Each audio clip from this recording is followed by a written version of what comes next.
she faced more than her fair share of struggles in life. She lived a life that had many obstacles. She lost a child. She also suffered from a physical disability. But she was finally picking up the pieces. She was not discouraged. She continued to work hard. She seems to be doing better. She was looking for love. The future looked bright until a breaking news story changed everything. Her child was found wandering in the street. Everyone's asking, where is Nicole? Something's not right. This is more than a missing child. This is a missing person. Did her search for love lead her down a dangerous road? They're wondering, did she meet up with the wrong guy? Why do you keep calling them? Because he's not answering. She was being secretive about it. Just thinking about doing something, not sure about. Come to find out, he's given a fake phone number. The investigation will draw detectives into the darkest corners of their city. But will the truth ever see the light of day? Days turns into weeks. Weeks turn into months. I searched for her everywhere. Go be a man. She gonna have some justice. Oh my God. He's pure evil. December 12th, 2016, Detroit, Michigan, a city once known as the heart of America's automotive industry, is undergoing a renaissance. The city of Detroit it's Motown, right? It's the Motor City. Going back several years, we had, the auto crisis, the recession. We had this housing crisis. Around 2016, Detroit started seeing better days. Companies started moving back. There was a lot of energy. The city is really on the comeback now. Longtime Detroit resident Conrad Green has lived through all the city's ups and downs.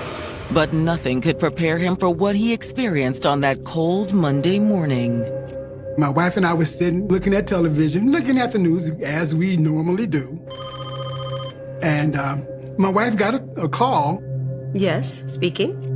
And it was the Genesis House. Genesis House was a transition house for homeless women. Conrad's granddaughter, Nicole Smith, was temporarily living there with her son, Isaiah. They're saying Nicole and Isaiah aren't at the home. What? Hold on. Just then, Conrad sees a shocking news bulletin flash across the TV screen. Simultaneously, I saw Isaiah on the television. The photo is shown of his great-grandchild, Isaiah, who's only 18 months old. He's instantly concerned. According to the newscaster, Isaiah had been found wandering the streets of Detroit's West Side all on his own. Thankfully, the young boy is now safe. Isaiah was dropped off at a fire station by a Good Samaritan. Conrad immediately springs into action.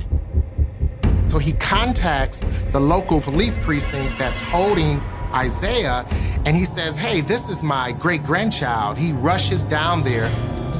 Along the way, Conrad and his wife try to reach their granddaughter, Nicole, by phone. They're frantically trying to get a hold of her, and they can't. I continued to call Nicole, and I used the firm granddad voice. Nicole, call me. She never did.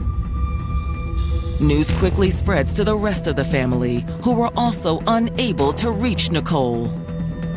I got the call, and I'm like, what is going on? Y'all seen Nicole? I'm like, no. I'm like, this ain't normal. It's something wrong. Nicole is not going to abandon her kids. She's not going to leave them on the streets nowhere. Everyone's asking, where is Nicole? Detroit native Nicole Smith was used to overcoming hardships. She developed problems when she was a baby. She had seizures. She limped on her right side, and she didn't really have full strength or use on her left side. But Nicole displayed remarkable courage in the face of her numerous health challenges. She was not an oh, woe is me person. No, she did take it in stride. Nicole was very vibrant. She was bubbly. Nicole is a very caring, loving, family-oriented young lady. Her cousins was her friends. You know what I'm saying? She loved her music. She was funny. Nicole also loved her longtime boyfriend, Damian Carver. and the couple wanted nothing more than to start a family together. Well, Nicole was interested in being a mother. And in the fall of 2007, her dream came true. She got pregnant and had her first daughter, Kilana. Tragically, though, heartbreak was on the horizon. Kilana only lived for 5 months. She ended up dying of Cribb's death. It was a devastating moment for the young couple, but in time, they decided to try again. She ended up having a son 2 years after Kilana passed. Then the next year, she had a daughter, and then she had the youngest girl. She was a good mother. She did anything and did the world for her kids. However, when the couple's middle child began experiencing medical issues, it put further stress on their relationship. They both were having problems with fully taking care of the 3 children. Then it was just really a lot for both of them. They needed help. Family members took in the couple's children while they worked on building a stable home. Their relationship, it was being tumultuous and what have you. Nicole and Damien eventually split. And around the same time, Nicole's mother passed away. This was another hard time for Nicole. She didn't have a job or a home of her own. She was suffering mentally and physically. That meant Nicole was especially vulnerable. Although I and the rest of the family was a source of support for her, she was still having difficulties. She ended up getting pregnant and having Isaiah. And she didn't know who the father was. However, Isaiah's birth in 2015 proved to be a turning point in Nicole's life. Isaiah, his first words were mama. Isaiah was a mama's boy. Anywhere that Nicole would go, he was on her tail. They went and lived in the Genesis house, a transition house for homeless women. Genesis house was trying to help her get her own home, and she was in the process of it. She was actually supposed to move there maybe like within a month. The more strides Nicole took towards building a happier life, the more she wanted someone to share it with. Nicole was putting herself out there. She was starting to date again. She loved her man. The ones she deal with, she gonna try to go all out to do what she gotta do to make him happy. She was looking for love. But now, a breaking news report has seized her family's attention. Isaiah had been found on the street. Well, I got up right away and went to the police station. When Conrad and his wife arrive at the station, they're relieved to be reunited with their great-grandson. And Isaiah saw me and said, "Granddad, Granddad," and ran to me. And, I picked him up and held him. And so, where's your mommy? Where's your mommy? He didn't say anything. Conrad tells the police no one has been able to reach his granddaughter Nicole since learning of her disappearance. Something's not right. And I said, well, this is more than a missing child. This is a missing person. Let us know if you haven't heard from her about tomorrow morning, okay? Yes, sir. All right. Please. Come on. As night settles over the city, Nicole's family is beginning to fear the worst. I kept calling her the whole night. Did she have a health emergency? Did someone attack her? She never did that one, just disappeared, never. I knew something was wrong.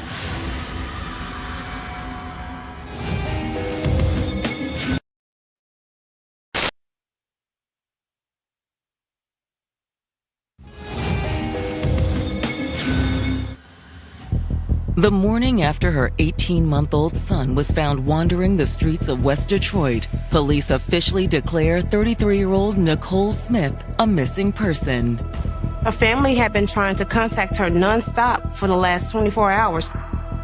The biggest question is, how does this 1-year-old child become separated from their mother? When detectives speak with Nicole's grandfather, that's exactly what they want to find out. When was the last time you saw Nicole? Sunday afternoon. She and Isaiah came over to the house.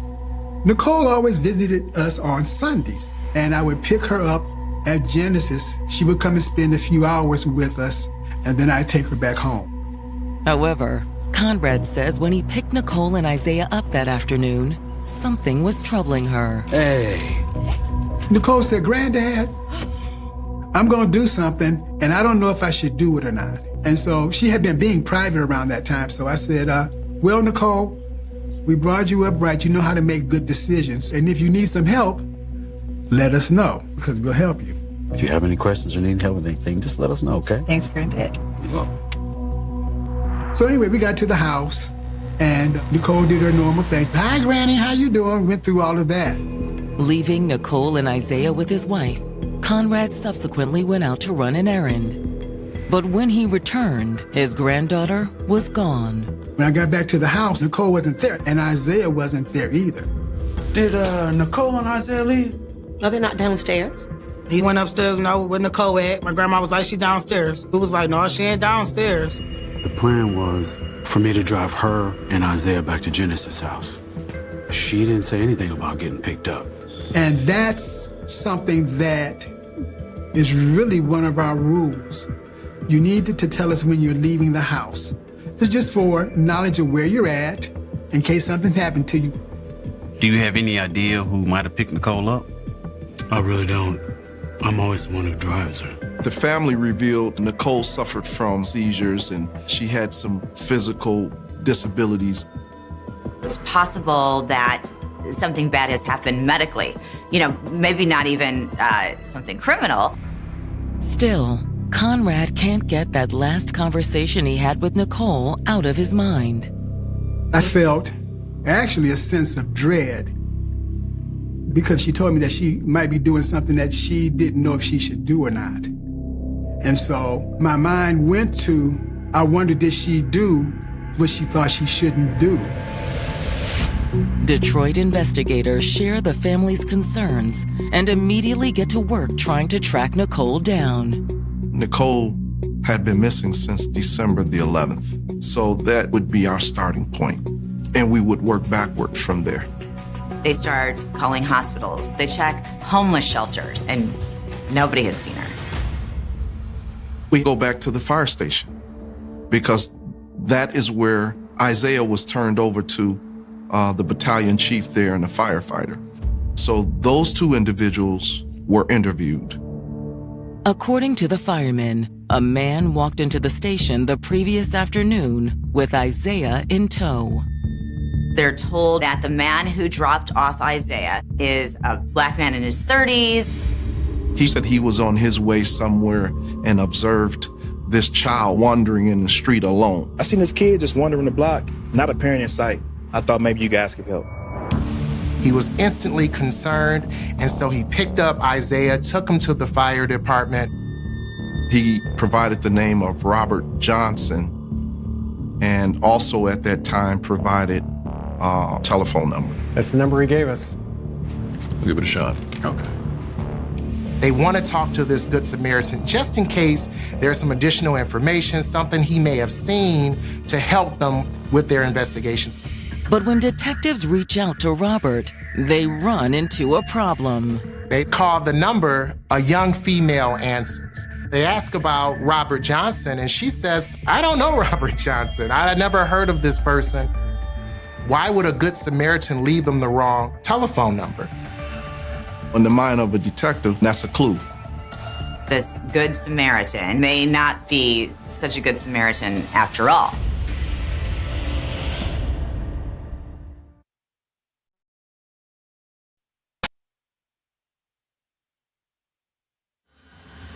"24 hours after Nicole Smith disappeared, Detroit detectives have just made an unsettling discovery about the man who claimed to have found her son. He presented himself as Robert Johnson, just a Good Samaritan, who happened to see this child wandering about with no adults in sight and took it upon himself, in a sense, to rescue the child. But now investigators are wondering if this Robert Johnson is really who he says he is.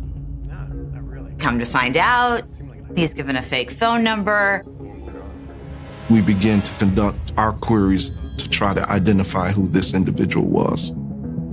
Unfortunately, there were no cameras at the fire station. They instantly go back to the family asking, have you ever heard of Robert Johnson? We was just all at home trying to just figure out who it could have been, who is this person, because we never met the person.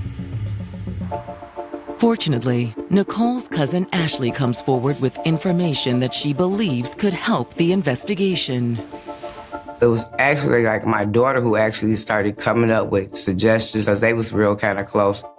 There was this guy that she was talking to on the phone a lot. Do you know his name? No, she never told me his name. She was happy. She just on the phone, she lollygagging. But Ashley's interactions with her mysterious male friend weren't all positive. I watched my cousin call his phone from sun up to sundown one day and sat in that dining room and kept redialing that number. I said, Nicole, what is you doing? Why did you keep dialing the number? What are you doing? Why do you keep calling them? Because he's not answering. She said he was supposed to come over or come get me, something like this. I'm like, okay. But she kept calling that phone. I'm talking about she was furious, mad. That's the first time I ever saw her like that. Mad. More recently, Ashley says Nicole had made a connection with an older man she met online. I told them that she was talking about this old man that she had just met. She didn't tell me his name either, but I know she was planning on meeting him in person.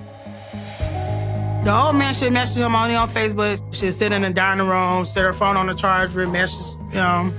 To investigators, it sounds like a potential lead. Now, the police are concerned because we know that social media, Facebook, well, that's breeding ground for predators. So they're wondering, did she meet up with the wrong guy? To detectives' surprise, Ashley says this wouldn't be the first time Nicole has fallen prey to a predatory man. She done got raped at a bus stop before. It was a little over a year ago. On August 17th, 2015, Nicole was at a bus stop around 7:30 in the morning in front of her transitional housing. She felt something hit her in the head. And when she woke up, she was in the alley and she had been raped. She called me the morning that it happened and she was crying. I said, Nicole, go to the hospital. And so she went and she did go get the rape kit done. Nicole is not able to really give a good description of the person who assaulted her, but what police are able to determine is that this person left semen. That DNA sample was sent to the state crime lab for processing. But more than a year later, Nicole's attacker still hadn't been identified. It's not uncommon for states to have a long backlog of untested rape kits. And at the time of Nicole's disappearance, her rape kit still had not been processed. After speaking with Ashley, investigators contact the state crime lab to request a rush on Nicole's rape kit. Whoever this individual was that raped Nicole could also be involved in her disappearance. Detectives also file a subpoena for Nicole's cell phone records, and one number immediately stands out to them. Once we received the data from the phone company, we were able to see that there were 77 telephone calls placed between Robert Autry and Nicole Smith. Could Robert Autry and Robert Johnson be the same person? Not only have they had contact via phone, but also on Facebook. This began to form a picture in our minds. Based on my line of work, there can't be too many coincidences. They're anxious to find this Robert Autry. Does he know where Nicole is?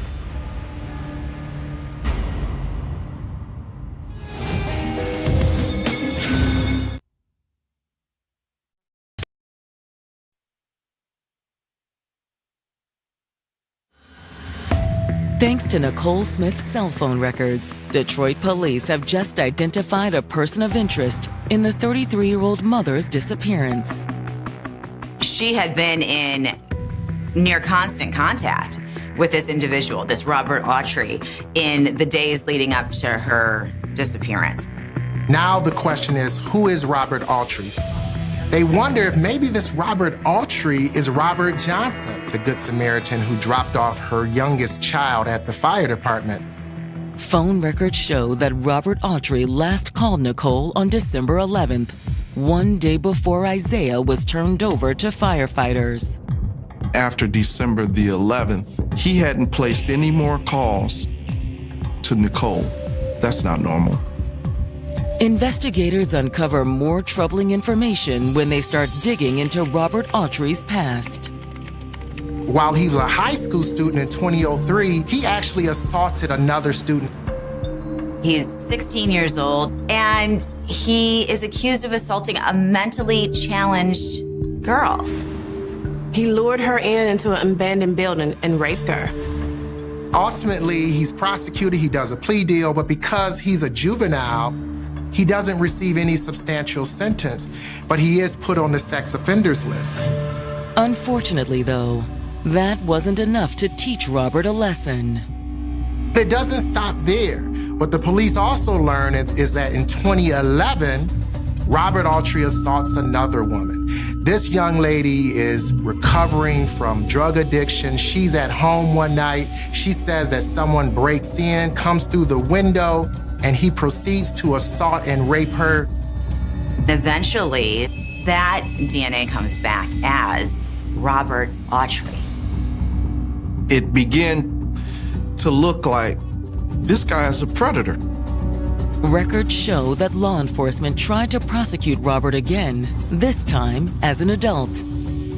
But the case fell apart when the victim refused to cooperate. There are many reasons why someone may choose not to go forward. You know, it's traumatic. So what that meant was that Robert walked away scot-free. The striking similarities between the alleged rape in 2011 and Nicole's 2015 bus stop assault aren't lost on police. This is clearly a guy who was targeting vulnerable women. And when detectives send Robert Autry's 2011 mugshot to the firemen who helped Isaiah to safety, it's a match. They were able to confirm, yes, this is the man who dropped off Isaiah. It's the same guy who claimed he was Robert Johnson. Now that his true identity is confirmed, detectives hope they'll have an easier time tracking down their #1 suspect. The police are looking for Robert. They're questioning people in the community. They subpoenaed his phone records, and at the same time, they continued to reach out to Nicole's circle of family and friends. When police speak to Nicole's best friend, Melanie, she says Nicole recently told her about a new man she was seeing, a man detectives now suspect is Robert Autry. She was always either talking about him or talking to him on the phone. He had a hook, line, and sinker. She just kept saying, my boyfriend, my boyfriend, my boyfriend. And I'm like, okay, I need to meet this boyfriend. And she said, you will meet him. Only Melanie says that never happened. Instead, Nicole's new man seemed to intentionally keep his distance. She had Robert come over to my house to pick her up one day. And it was kind of peculiar how he would not come to my door and he parked backwards where I couldn't see his face. It was weird. Melanie says in the days ahead, Nicole also started exhibiting strange behaviors with money. She had asked me for about $200. And I said, why? She said, well, I gotta pay my rent at the shelter. I said, you already paid it. She said, well, I was behind. I said, okay. So I gave her the $200. And then a couple days later, she called me and said, well, I need probably like $50. And she gave me another excuse. I think she was just doing what he told her to do. That wasn't like Nicole, because Nicole always paid her rent and she always paid her bills. Nicole received Social Security benefits, so she received money every month. She received a bridge card. This was a government assistance card that Nicole used to buy food. Well, thank you for coming in. Detectives decide to follow the financial breadcrumbs by filing a subpoena for Nicole's financial records. All of her financial, dealings had stopped when she disappeared, except authorities find that her bridge card is still in use. Someone is taking Nicole's bridge card and using it at gas stations and other convenience stores within the area. They know it was used at a supermarket and a liquor store. They're able to pull surveillance from those stores. I started watching the video. Wait. Stop there. Freeze that frame. And there he is. It's Robert Autry.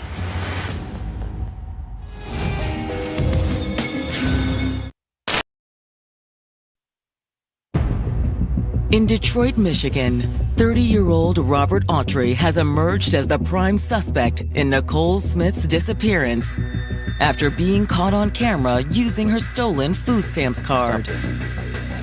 We find Robert Autry taking Nicole's bridge card and using it at gas stations and other convenience stores within the area. With a bolo out on Robert, detectives circulate his photo among Nicole's family members. And Nicole's cousin Ashley immediately recognizes him. Like one day I went to the store with her. She wanted to walk by herself. I said, no, I'm gonna go with you. And that was the first time I ever saw the man. Hey, how you doing? I'm her cousin, you know. Hey. Hey, what's up? Great. I'm great. Hey, so did you get that message I sent you? Yeah, I got it. At the time, Ashley didn't realize this was the same man her cousin had been talking to on the phone for weeks. She got him some money or whatever, then he gave her a hug, and then he walked back. What did you just give him? $200. Are you serious? It's not that serious. He said That's he your needed it. money. I don't want to talk about it. Just let it go. I just felt like it wasn't right. I don't feel like he liked her. I felt like he was using her. It became apparent that he was targeting her, so to speak. And when investigators get their hands on Robert's phone records, they uncover another bombshell. Nicole wasn't the only woman in Robert's life. His current girlfriend was living in that same transitional home that Nicole Smith was currently living at. He was essentially siphoning what Nicole was given to care for herself and her son for his girlfriend and for their children. The investigators now have enough evidence to secure an arrest warrant for Robert, but they still have to find him. Days go by without any leads on Robert's whereabouts. Until December 19th, when Nicole has been missing a full week. They get a call from an anonymous person who tells them that Robert Autry is staying at an apartment building in the area. As he's leaving, they take him into custody. And lo and behold, what does he have in his pocket? Nicole's bridge card. Robert Autry was brought to Detroit Police Headquarters. There, myself and Officer James McDonald conducted an interrogation of Mr. Autry. Robert, I'm not going to beat around the bush with you here. We're concerned about Nicole's well-being. And her phone records indicate that you two did talk. So what? Robert Autry denies having any kind of real relationship with Nicole other than a friendship. So you two weren't in a romantic relationship? Mr. Autry claims that he did not see Nicole on December the 11th. But as investigators lay out the evidence, Robert starts to sweat. He knew it didn't look good if he was the last one to see her. We have two witnesses who can positively ID you as the man who dropped off Isaiah at the fire department. When confronted with the truth, Mr. Autry had to change his story. Oh, okay. Yeah, I did see her that day. He admits that she had called him for a ride. He says to police that, look, he went to pick up Nicole from her grandfather's house to take her back to her transitional housing, that when he gets there, he drops her off. It's a story the investigators are easily able to poke holes in. So if you dropped off Nicole, why did you take her son to the fire department? And what's with the fake name? Why does it matter? To say the least, this interview conducted with Robert Autry was filled with lies, inconsistencies, information that he could not explain. When confronted, he would just provide an answer that frankly didn't make sense. What were you doing with Nicole's bridge card? I was borrowing it. He said that she gave him the bridge card and that he had permission to use it, and he used it with her consent. Robert, where's Nicole? Her family deserves to know the truth. I didn't do nothing to her. He's adamant that he had nothing to do with it. He dropped her off and he went about his business. But detectives are convinced that isn't true. Plainly put, Mr. Autry was lying. They are convinced Robert Autry knows something about Nicole's disappearance. Unfortunately, though, they can't prove it. This is such a difficult spot for investigators to be in. Everything's circumstantial. When you don't have a body, when you don't have a person, it's very difficult to convict. It's very difficult to bring charges. And so they need more evidence. Without any proof connecting Robert to Nicole's disappearance, police are forced to release him. When the news reaches Nicole's family, they're stunned. I understood if you don't have enough evidence, but that was a hard situation. I was mad, you know. Where's Nicole? That, for me, was the goal. But the more time that passes, the harder it is to believe Nicole will ever be found. I used to get off work and go searching for her on my own, going through railroad tracks, going under bridges, going to abandoned houses. We were looking everywhere. We were just trying to figure out, where was she at? Days go by. Days turns into weeks. Weeks turn into months. Finally, in December of 2018, when Nicole has been missing a full 2 years, there's a new development that reignites the investigation. Police get a big break in Nicole's case. Mr. Autry had found himself arrested on an unrelated matter.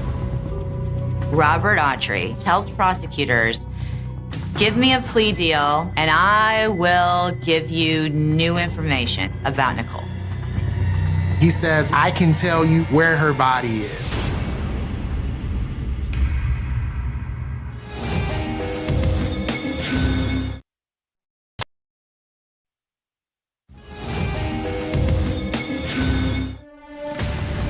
Two years after Nicole Smith went missing, Detroit investigators' #1 suspect in her disappearance has just been arrested on an unrelated case. It's December 2018, and Robert Autry is arrested on another assaultive case. He is once again accused of rape, and he's facing a life sentence. He realizes this is a case he can't beat, and so he's very afraid about spending the rest of his life in prison. In hopes of avoiding a life sentence, Robert reaches out to prosecutors. Mr. Autry offers the information that, I can tell you where Nicole is.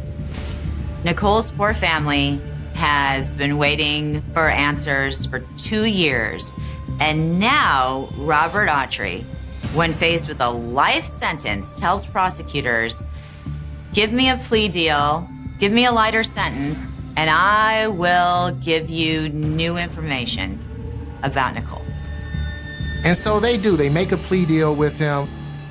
He is able to plead to a reduced second-degree murder. Mr. Autry provided exact information as to where Nicole could be found. The location is an abandoned apartment building in West Detroit.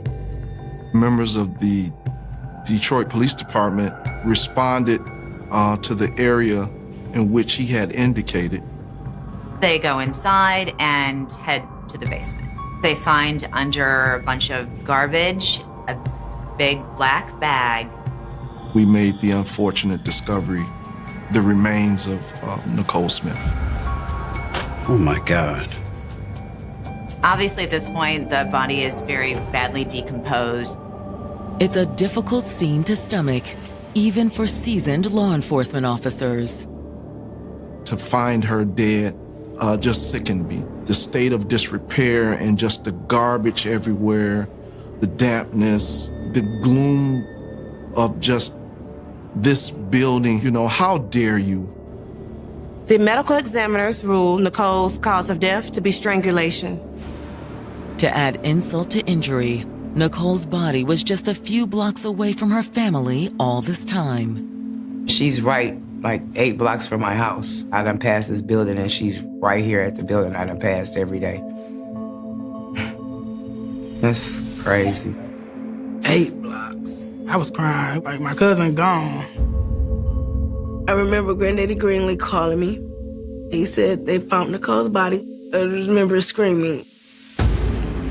Apart from Nicole's location, Robert refuses to give up any more details of the crime. But even without a full confession, investigators are able to form a theory of how Nicole died.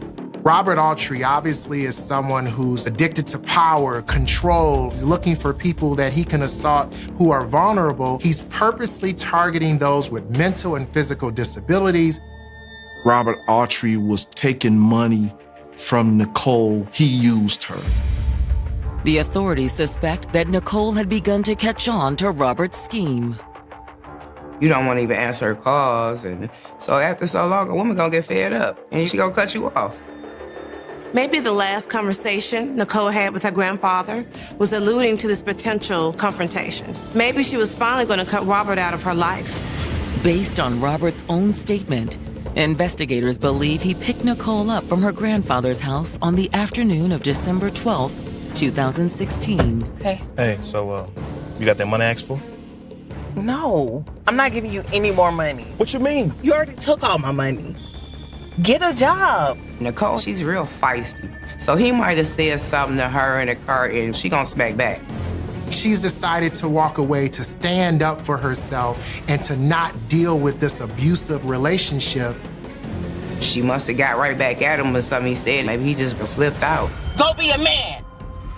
Overcome with rage, detectives speculate that Robert wrapped his hands around Nicole's throat. He got me. What happened? He chokes her to death, and it all happens in front of Isaiah. He's a monster. How could you take somebody's life in front of their child? Once Nicole was dead, Robert realized he had to get rid of her body. Now he has to cover his tracks. And so he takes Isaiah to the fire department. He takes her remains, he puts it into the basement of this apartment building. To find her in this grave, in this tomb of a building, this is something that undoubtedly will remain with me for the rest of my life. But before Robert is sentenced for his crimes, a new piece of evidence emerges that casts his actions in an even more despicable light. A year before Nicole was murdered, she had been raped by an unknown assailant. That rape kit was eventually processed by the Michigan State Lab. There was his semen in that rape kit. I don't believe Nicole knew that Robert was the one who raped her. He raped her before, and you still sought her out. The fact that this man victimized her twice is so disgusting. He's pure evil. On January 15th, 2019, Robert is sentenced to 15 to 30 years in prison as part of his plea deal. He deserved what he got. He deserved more than what he got. I just felt like, no, that's not enough. That's not enough time. The way you tortured her, I feel like you should go through the same torture. Robert is never charged in connection with Nicole's 2015 sexual assault. That was very, very, very sickening to me. That they was only giving him charged with her murder, not the rape, because they couldn't detect it until after she was missing. To honor Nicole, that same month, her friends and family hold a vigil at the abandoned building where her body was found. We got the visual together because we wanted her soul to rest. And a lot of people turned out, and it felt good. It felt so good. I was happy and I was sad at the same time. I was happy that we was able to close that chapter. I was sad because that was my best friend. We couldn't let that building stay there. My dad worked very hard on getting that building torn out. We was praising the Lord. The very joyous time. We were all happy to see the building go. Today, Nicole's son Isaiah is being raised by her cousin, Shannon. He's doing real good in school. He's bright. He's happy. Her other 3 kids stayed with their father's family. I wish she was here. I wish she was here to say I love you one more time, because I never got a chance to tell her I love her before she left. Texas 1998 cold case solved. DNA match exposes killer after 25 years. It starts with a sound no one remembers hearing. Not a scream, not a struggle, just silence, thick, unnatural, pressing against the walls of a quiet Texas home on a humid night in the summer of 1998. The kind of silence that doesn't belong. The kind that lingers long after something has gone terribly wrong. By morning, the silence breaks. A neighbor notices the front door slightly ajar. A detail so small it almost slips past, but in small towns, nothing goes unnoticed for long. The air feels off. Still. Watching.